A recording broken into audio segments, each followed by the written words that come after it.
Okay, folks, we're back. Apologize for that. Anyways, like I was saying,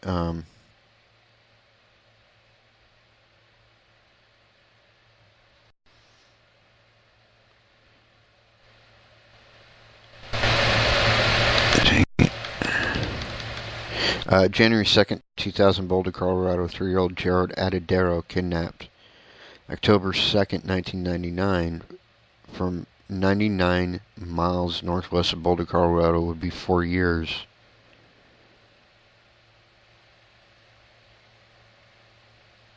Old, January 2nd, 2000, Jared was born in 1996. The same year, Edwards kidnaps John Benet Ramsey.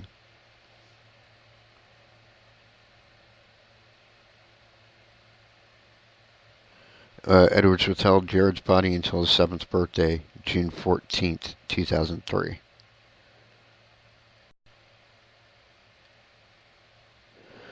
February 2001, Greenwich, Connecticut. Michael Skakal, a Kennedy cousin, is arrested for the Halloween murder of Martha Moxley in 1975. Edwards had committed the crime after targeting a Kennedy relative. Edwards would kill on Halloween in 2001 like he did in 1975. May 1st, 2001, Washington, D.C. 45 years after grooming and killing Elizabeth Short from Hollywood, Edwards targets Chandra Levy, a 24-year-old Modesto, California resident. She was working in Washington, D.C. at the Federal Bureau of Prisons. Edwards attempts to set up Congressman Gary Condit, who was having an affair with her.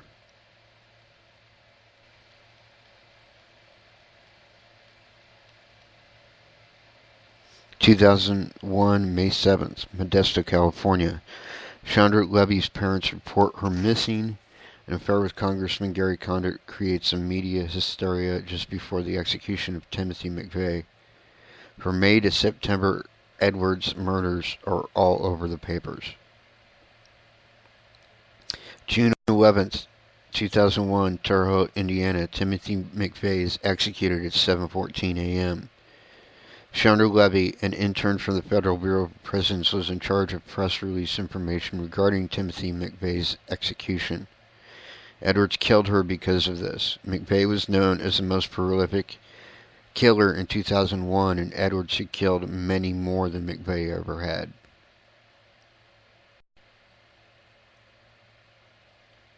Let's see. Jump on ahead here.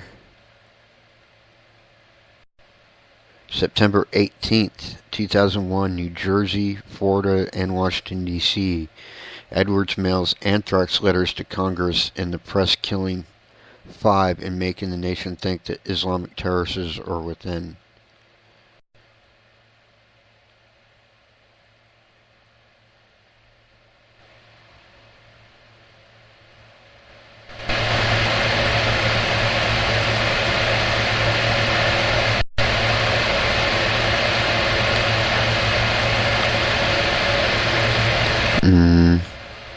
Yeah, and it just goes on. There's so many killings attributed to this guy.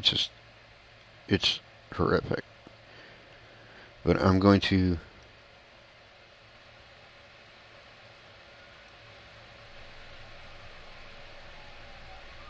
jump ahead here. Let's see.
There's a particular part that I'm looking for. It's about his confession.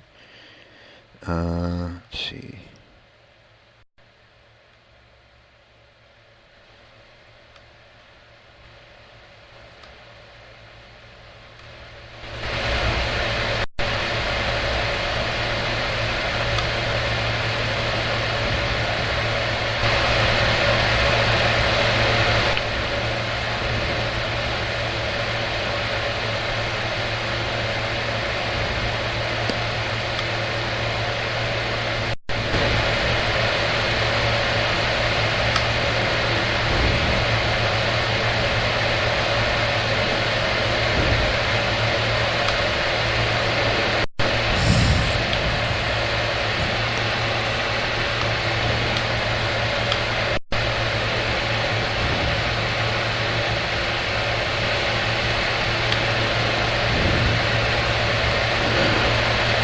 May 5th, 2011, Columbia, Illinois.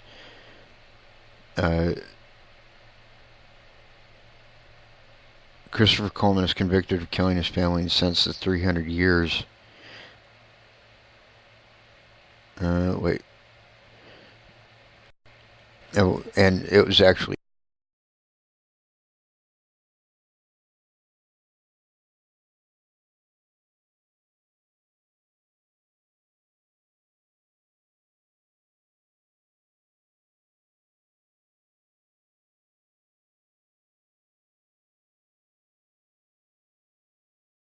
police. But, you know.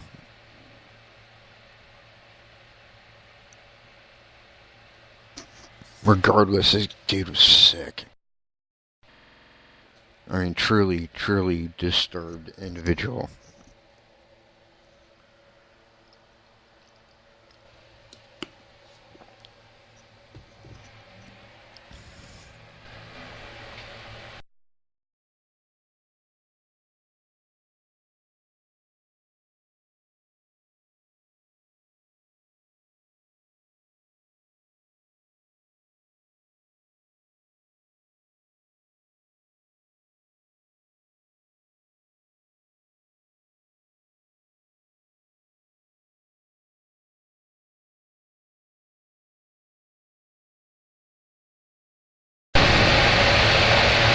There it goes.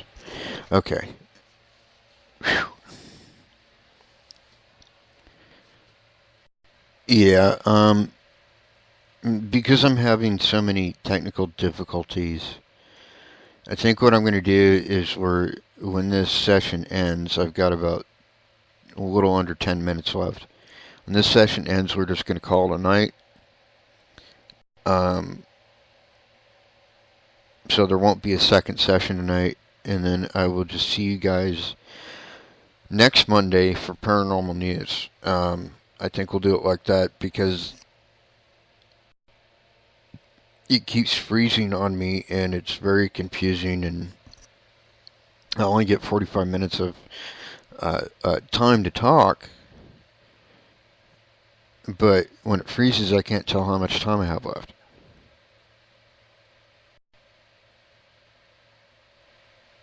Oh, no, I'm sorry.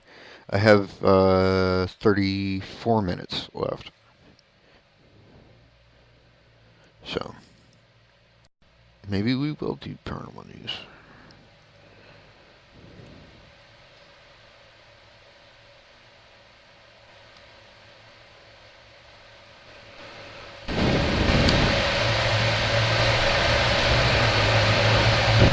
Let's see here.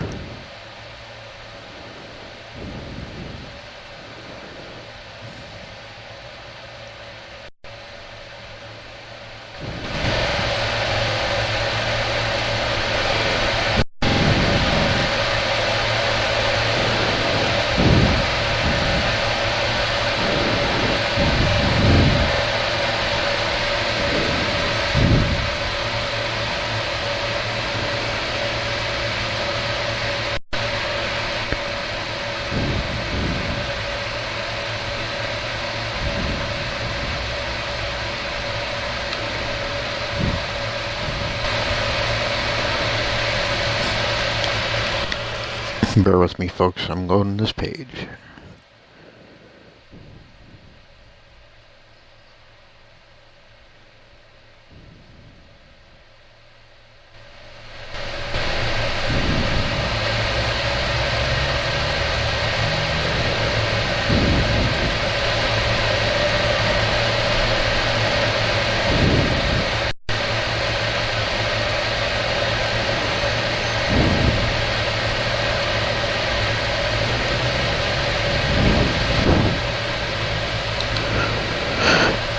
In any case, yes, but I think we are going to do one session tonight, and this will be it.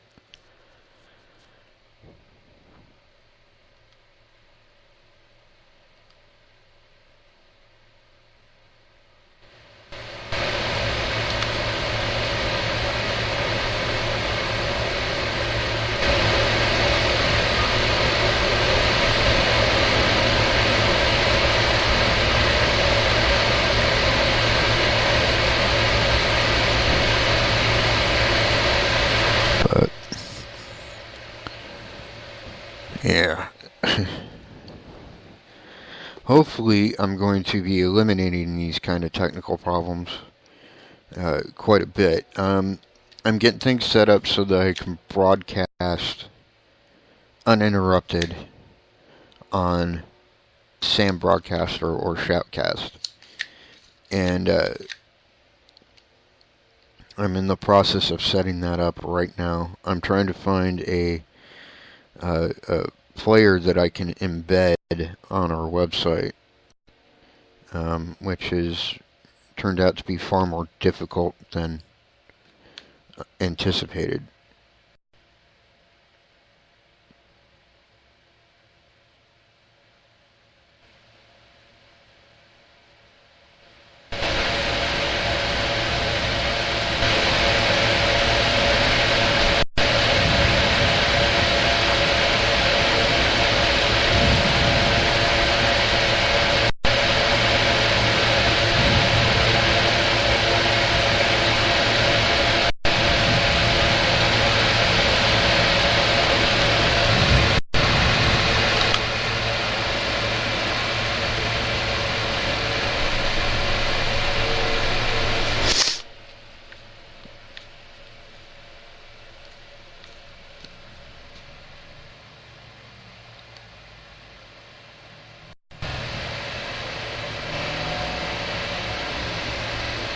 But this first story, apparently,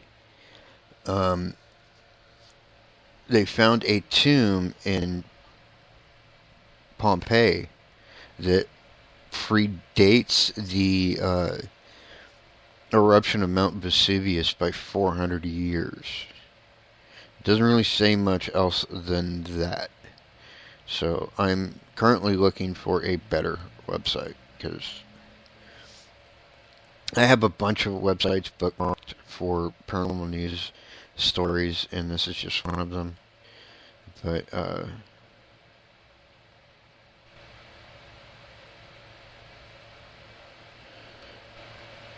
yeah, not particularly like. So going to a new one.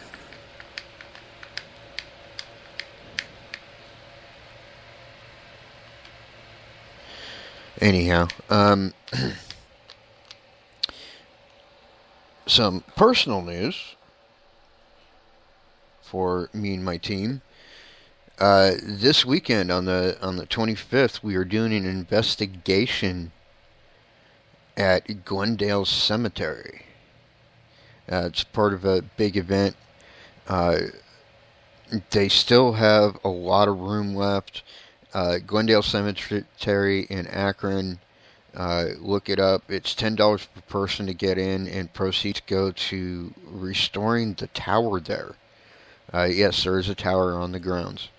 It's like I'm not sure what kind of tower it is or what the whole full scoop is, but you can definitely check it out. I think it was like just like a watchtower or whatever, but or a clock tower. and they're trying to preserve it, and so proceeds go to that. It's $10 per person, which is really cheap. Uh, Most haunted locations that you have to pay for are usually upwards of $20.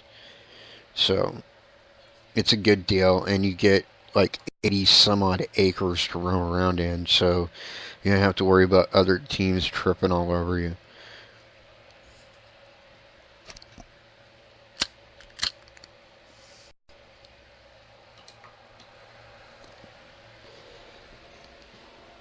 And if you want more information about it, contact uh, Ectovision Paranormal on Facebook, or EVP as they're called, and they'll hook you up with whatever you need to know.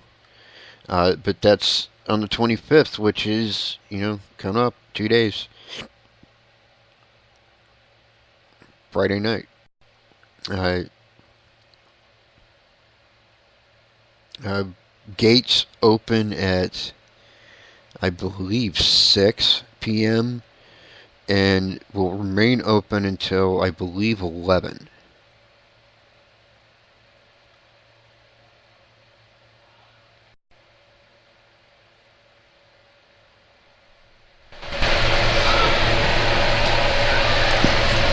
So, yeah, there you go.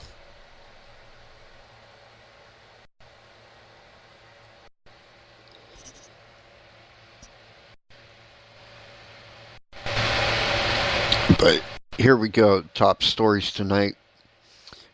Egypt approves radar hunt for Queen Nefertiti. Let's see. Let's go to the story real quick. There we go.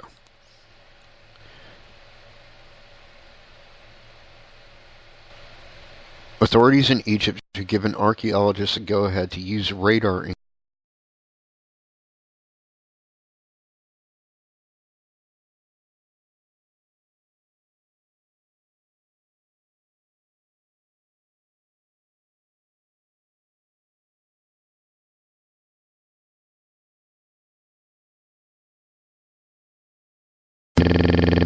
Nefertiti, and that the entrance to her tomb could still lie hidden within the boy king's final resting place, just waiting to be found.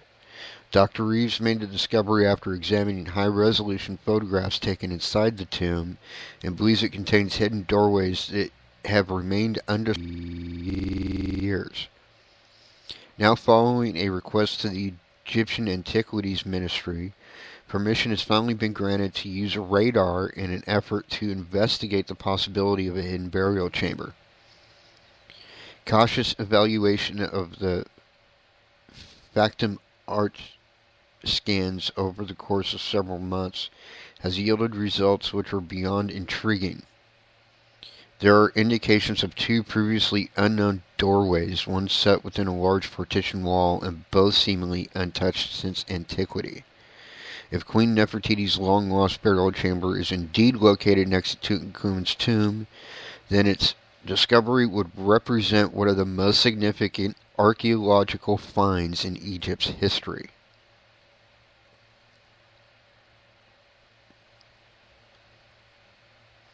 So, going from ancient Egypt to the future. This next story is amazing. I read this and I was kind of blown away. I gotta be honest, and kind of scared.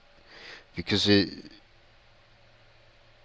I love technology, but up to a point.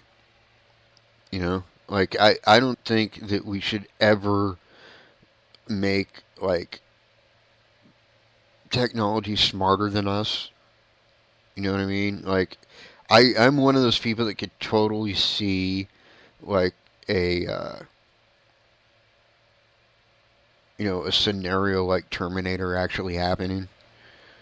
But this is still kind of cool. U.S. Marines start training with a robotic dog.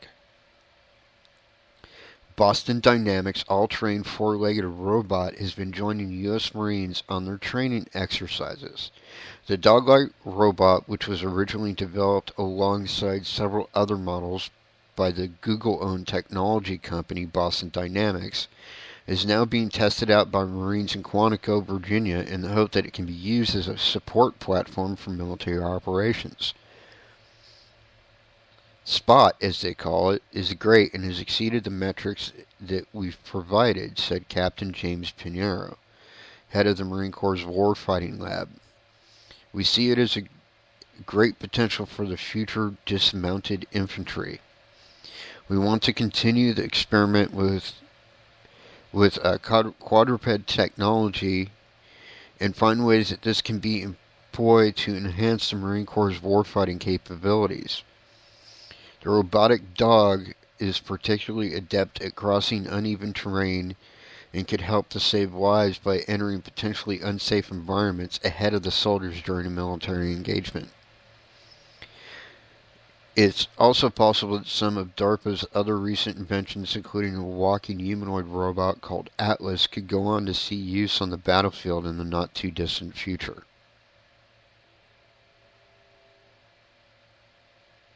And back to ancient times. Pre-Roman era tomb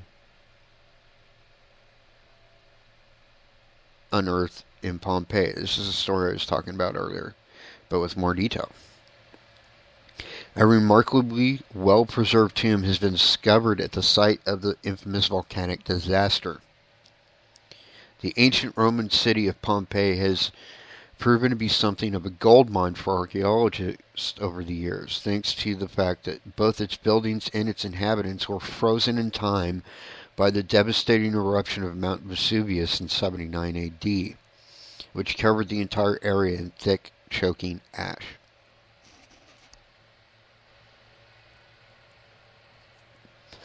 Beneath the dust, however, lies not only a Roman settlement, but also indications that someone else might have lived in the area beforehand, most notably the Samnites, Samnites, a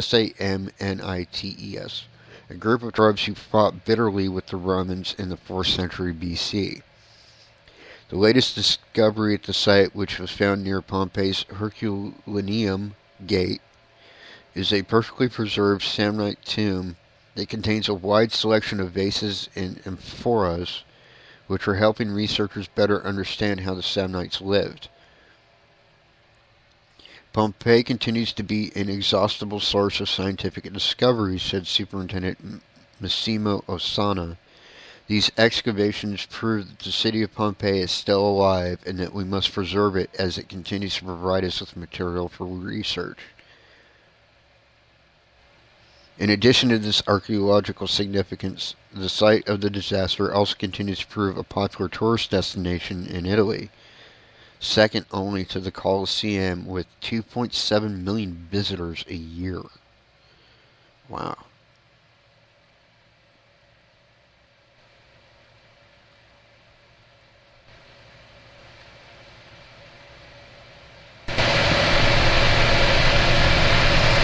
This next article poses a question I kind of would like the answer to. Will we ever be able to live without sleep?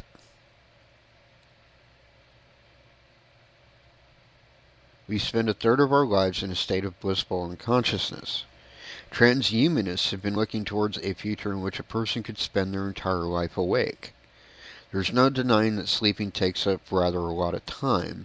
The average person lives for somewhere around 80 years, then they will have spent 25 of that asleep in their bed. If we could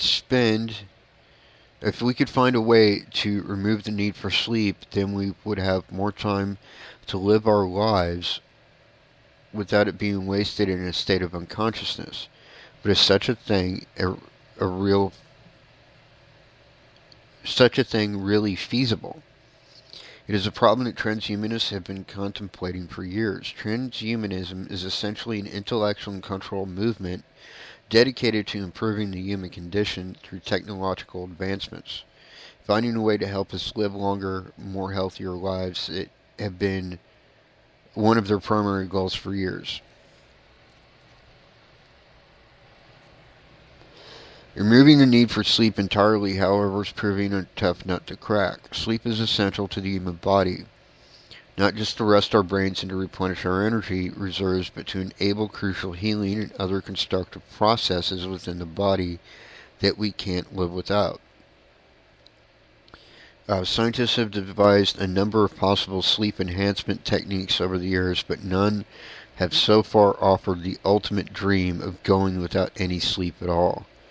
Neuroscientist Giovanni Santostasi, for instance, has come up with a way to enhance sleep using a process called phase-locked loop, which locks onto EEG frequencies in a patient and presents an acoustic stimuli designed to make it possible for someone to get by with less sleep. Even DARPA has been working on the problem with their Somnio sleep trainer device, which can help to place someone into a more useful stage of sleep more quickly than would occur naturally. Whether the need for sleep can ever be removed entirely, however, remains to be seen.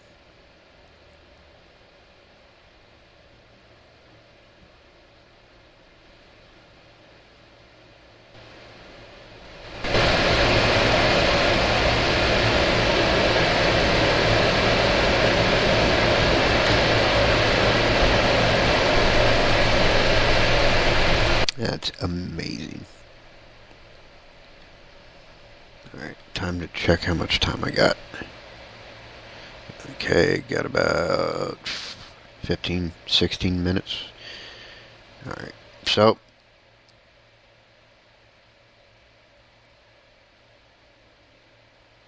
this one I find to be very interesting.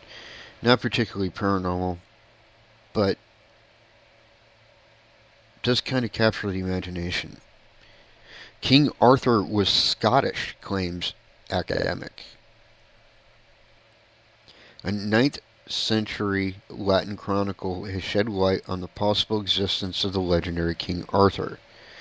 While the story of King Arthur, the Knights of the Round Table, and their adventures in Camelot have been familiar themes in the movies, books, and television shows for years, the historical origins of the legend and the real-life events on which it is based have long remained a topic of academic debate. However, Dr. Andrew Brees, a philologist and Celticist from the University of Navarre in Spain, believes he has discovered the truth thanks to a 1200-year-old chronicle entitled The History of the Britons that was written by the Welsh monk Nennius. The book details 9 locations where Arthur was said to have defeated his enemies in battle. Now Dr. Brees believes that he has finally determined where each of these places are. Surprisingly, southern Scotland has turned out to be the site of the largest number of them. Arthur now steps from legend into history, specifically the history of Scotland, said Brees. He will have been a Briton of southern Scotland, fighting all his battles, but he was not fighting the English. His enemies were other British peoples around Edinburgh and Carlisle. He was not, of course, a king. He will have been a brave general who soon became a legend. Now, see, I actually disagree with this story, and the reason why I disagree with it is very simple. Because there is more evidence than what this guy is saying to suggest that Arthur was actually named Arturius, and he was Roman, who adopted Britain as his own and became its king.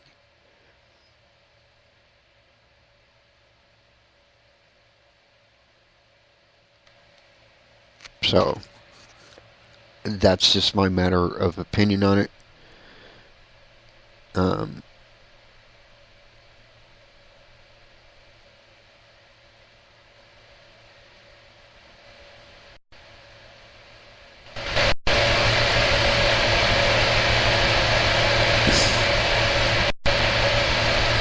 now to get into more paranormal type stuff.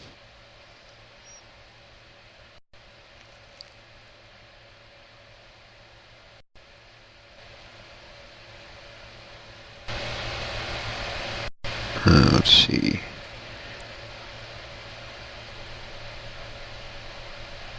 And I'm going to have to go to a different site for it. Because this one doesn't have... I mean, they have UFO stuff, which is great, but we aren't all about UFOs here.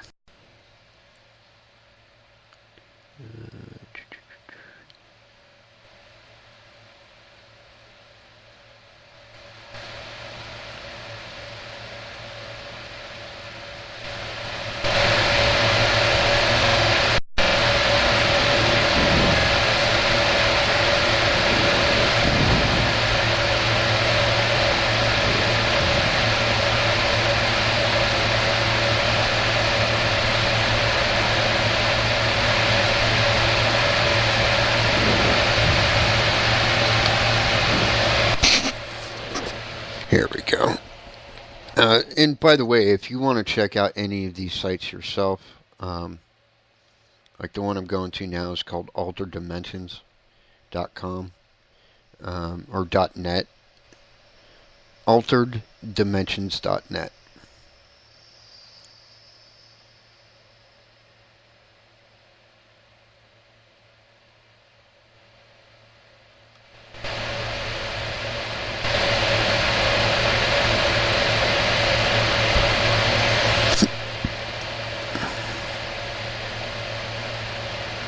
Yeah, while that's loading, I'm going to check and see if anyone is in chat yet.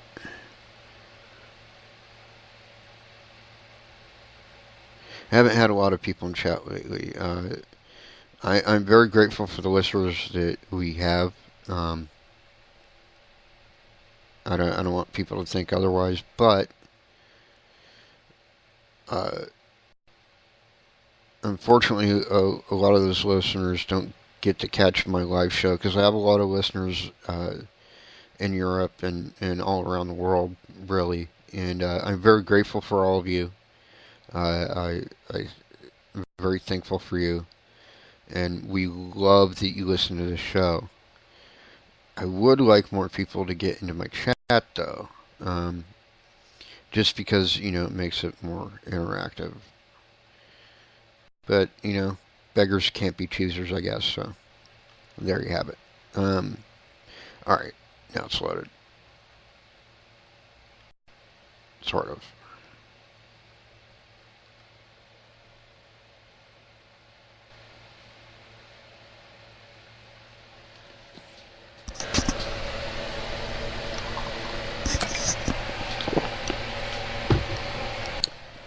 Sorry, I had to take a drink of coffee. My mouth was dry.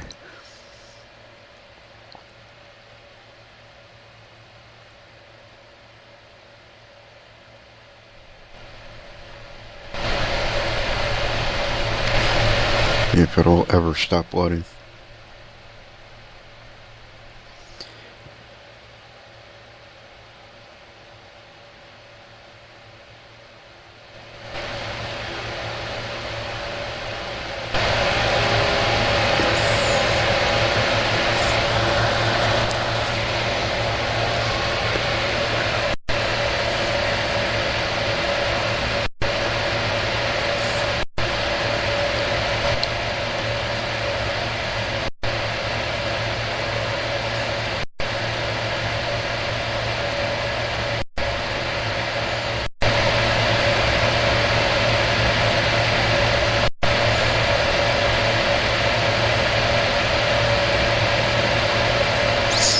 Now, this one's very creepy. Police discovered nearly 4,000 bladed weapons and evidence of satanic activity in booby-trapped Florida home. Neighbors described 47-year-old Nicole DeKima's Brookville home as a house of horrors. Hernando County Sheriff's Office say inside the home they found 3,714 weapons, including knives, swords, machetes, and other bladed weapons. Police say each room of the trailer house contained at least 500 bladed weapons arranged so densely as to create a wall of weapons.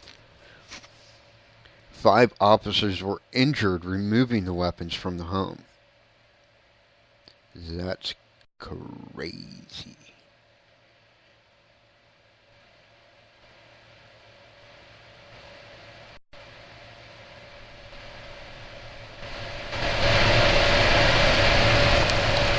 Let's see.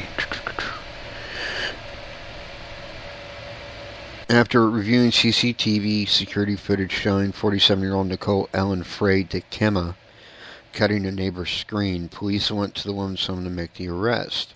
Inside, they found Dikema brandishing a large sword with which she took a swipe at an arresting officer, missing his head by inches. Dikema was subdued 5 hours later after being shot twice with non-lethal beanbag round from a shotgun and tasered. Neighbors described Dikema's Brooksville, Florida home as a house of horrors.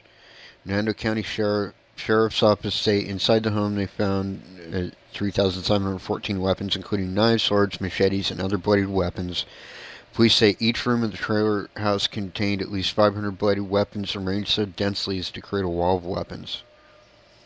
5 officers were injured removing the weapons from the home. Police say the inside and outside of the home were booby-trapped with bladed weapons, knives, and blades arranged in the yard, under blankets, and embedded in the floors of the home. Police also found other oddities inside, including an altar surrounded with chicken bones and human skulls. It appears there was some satanic thing going on. She had pictures of pentagrams. There were fake body parts, the kind that you can buy from the Halloween store. Skeletons on the wall with knives protruding out of them, said one officer. Dikema was charged with assault on a law enforcement officer, resisting arrest with violence, property damage, and 3 counts of probation violation. She's being held in Hernando County Detention Center without bond. Holy crap. I mean, you should see this picture, because I'm going to post this in chat. This is creepy, crazy. I mean, I like knives. I like bladed weapons. I have a sword. I have a couple knives. You know, I was involved in martial arts for a number of years, so these are things that I do enjoy. But this is insane.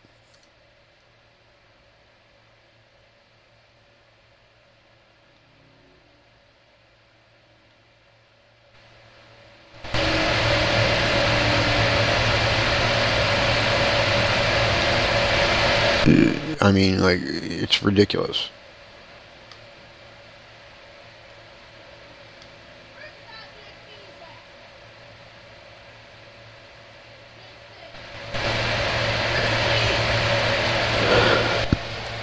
Alright, let's see how much time we got.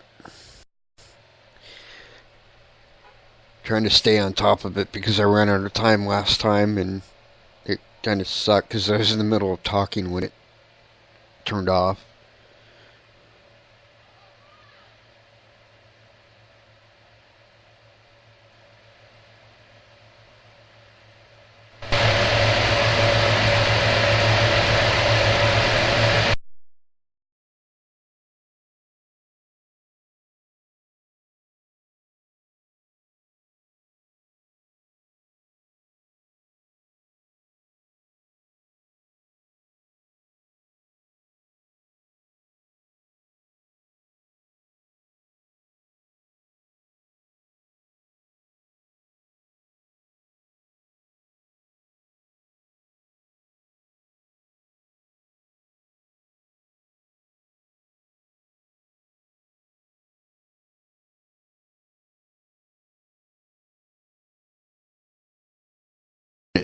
On Monday, I'm not exactly sure what I'm doing. Probably paranormal news since I couldn't get very far with... Oh, wait, there we go. It unfroze. Okay, never mind. I have about 3 minutes left. So time for like one more story. Um,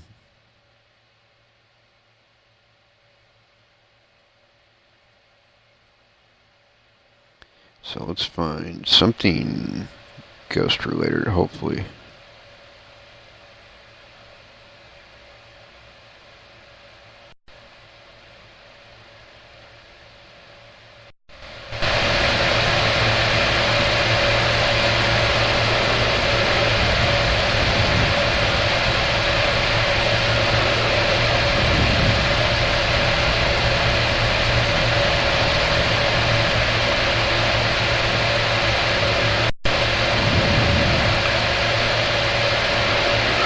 Okay.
Wait for this thing to freaking load again. Come on.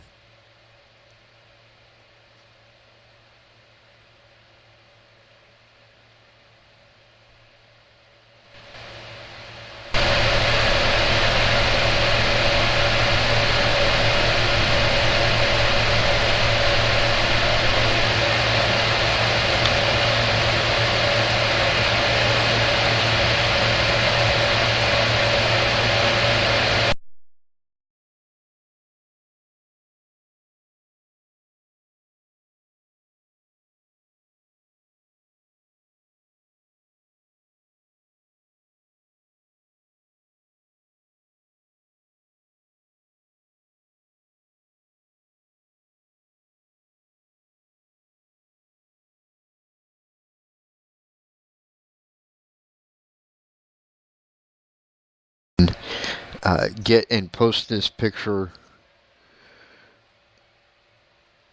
on our website in the chat room if you want to check it out.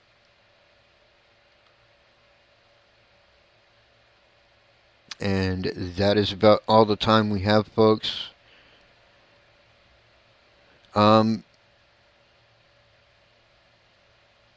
Thank you all for tuning in.